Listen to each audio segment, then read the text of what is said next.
حاضرین محترم، رمضان المبارک کا مہینہ رخصت ہو گیا.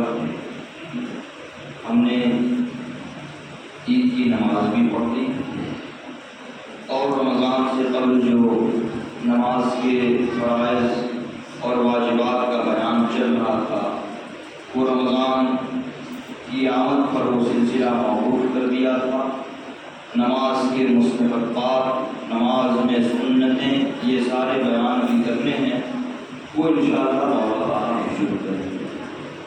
آپ نے جان لیا کہ بغیر فرض کے اور بغیر واجب کی نماز ہوتی نہیں، لیکن سنت چھوٹ جائے یا کوئی کام مستحب ہو نماز میں وضو میں چھوٹ جائے تو وہ چیزیں پالی جاتی ہیں.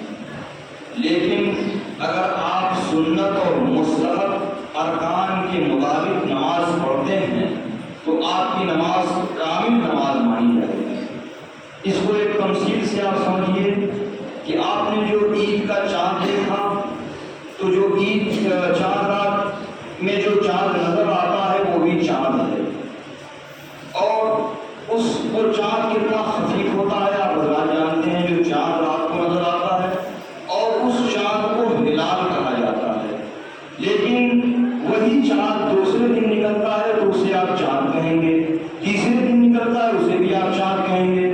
لیکن 14ویں رات کو وہ چاند کامل ہو جاتا ہے، پورا ہو جاتا ہے، تب بھی آپ اسے چاند ہی کہیں گے. حالانکہ 14ویں کے چاند کو بدر کہا جاتا ہے.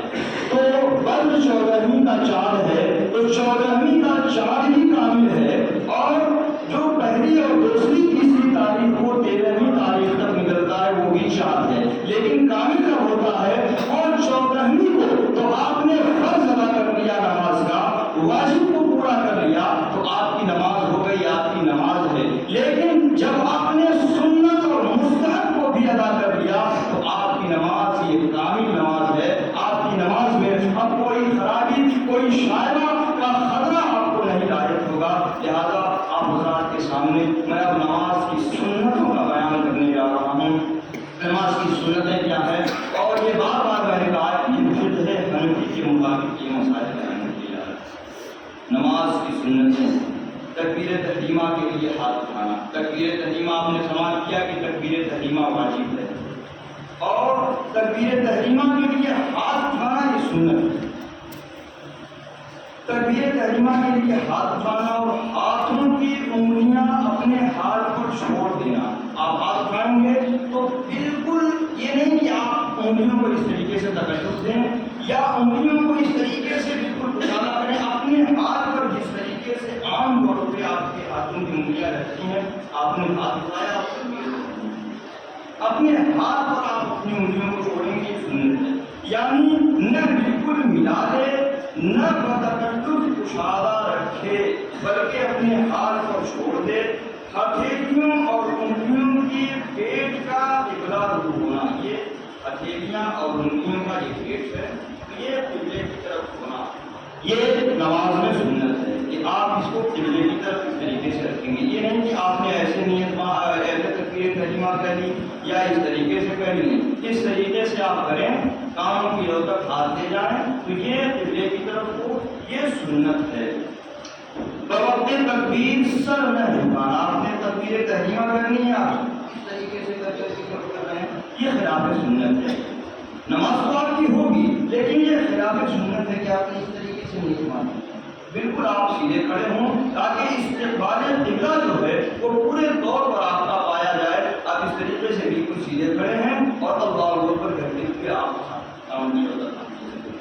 تو یہ سر نہ جھکانا، سر نہ جھکانا یہ سنت ہے. سر آپ نے جھکا دیا تو آپ نے خلاف سنت کام کیا. تکبیر سے پہلے ہاتھ اٹھانا یوں ہے.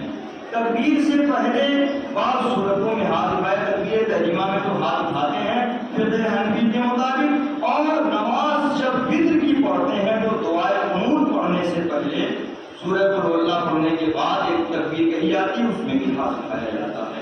اور جو آپ نے کل عید کی نماز پڑھی تو عید کی نماز میں جو 6 زائد تکبیریں ہیں اس میں بھی تکبیر سے پہلے ہاتھ اٹھایا جاتا ہے. فرماتے ہیں کہ تکبیر سے پہلے ہاتھ اٹھانا یوں ہے کہ تکبیر قنوت، وہ تکبیرات عیدین، عید نماز میں کانوں پر ہاتھ لے جانے کے بعد تکبیر کہے، اور ان کے علاوہ کسی جگہ نماز میں ہاتھ اٹھانا سنت نہیں۔ تکبیر تو کہی جائے گی، آپ رکوع میں جائیں گے تو تکبیر کہیں گے، آپ سجدے میں جائیں گے تکبیر کہیں گے، سجدے سے پہلے آپ سجدے سے سر اٹھائیں گے تو تکبیر کہیں گے، لیکن ان تکبیروں میں ہاتھ اٹھانا نہیں ہے۔ مسئلہ اگر تکبیر کہہ دی اور ہاتھ نہ اٹھایا تو اب نہ اٹھائے۔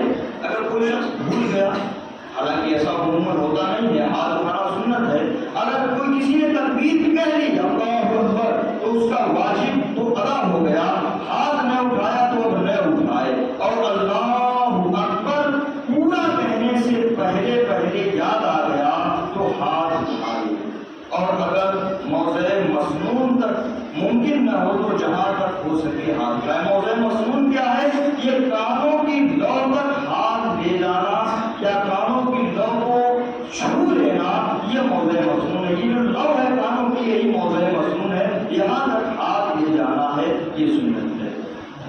عورت کے لیے سنت یہ ہے کہ منہ تک ہاتھ اٹھائے۔ کوئی شخص ایک ہی ہاتھ اٹھا سکتا ہے، ایک ہاتھ اس کا معلول ہے یا ایک ہاتھ اس کا ہے ہی نہیں، صرف ایک ہی ہاتھ اٹھا سکتا ہے، تو فرماتے ہیں کہ ایک ہی اٹھائے، اور اگر ہاتھ موضع مسنون سے زیادہ کرے جب ہی اٹھتا ہے تب ہی اٹھائے۔ کوئی شخص اتنا معذور ہے کہ وہ ہاتھ اس طریقے سے لے جائے گا کہ کان کی لو سے بھی آگے ہاتھ پہنچ جائے، تو اس کے لیے بھی یہ حکم ہے سنت میں کہ وہ اس طریقے سے ہاتھ اٹھائے کہ ہاتھ اٹھ جائے تو وہاں تک ہاتھ لے جائے، اور ہاتھ اٹھا کر کے تکبیر تحریمہ گئے اور ہاتھ مارے، اور بغیر تبرک یہاں تک جاتا ہے تو یہیں تک سنت طریقہ ہے ہاتھ اٹھانے کا۔